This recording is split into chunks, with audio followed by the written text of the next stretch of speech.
I came to Whiteford approximately 10 years ago. I did have the opportunity to meet with the late Dr. George Brumley.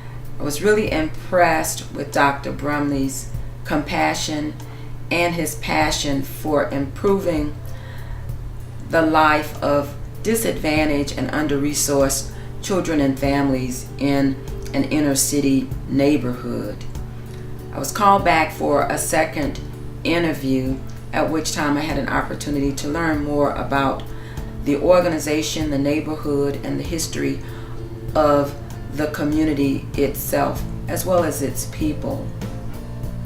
Shortly after that interview, Dr. Brumley called me and offered me the opportunity to come and provide leadership to the Whiteford Community Program. Several days later, after accepting the position, I received a phone call from one of the two board members at that time, Danita Russell Major. And just from the tone of her voice, I knew that something tragic and unfortunate had happened, but could never imagine the magnitude of what she would share with me. And that was that Dr. Brumley and 11 members of his family had perished in a plane crash over in Kenya. I could not comprehend the magnitude of the loss for the Brumley family, the Whiteford Community Program staff, and the residents of Edgewood neighborhood.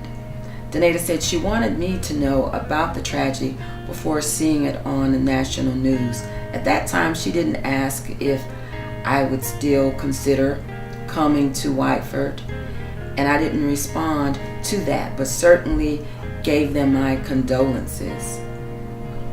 Within several hours, I received a second call from Becky Winslow, founding board member, Dr. Vita Johnson, who was co-founder of the organization, and Danita, wanting to know if I had an opportunity to think about the decision and to confirm if I would be coming to Atlanta to assume the leadership role.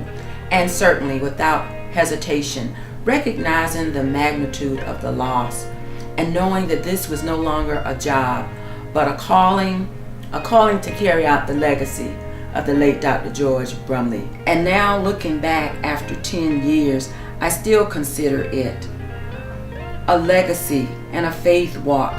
So it's been in that vein that I have moved the organization in what I think is a great direction.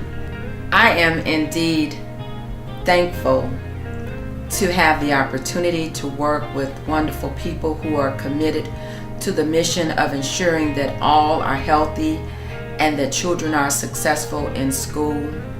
I'm extremely grateful to have been given this opportunity to carry on the life work and legacy of the late Dr. George W. Brumley and his wife, Jean.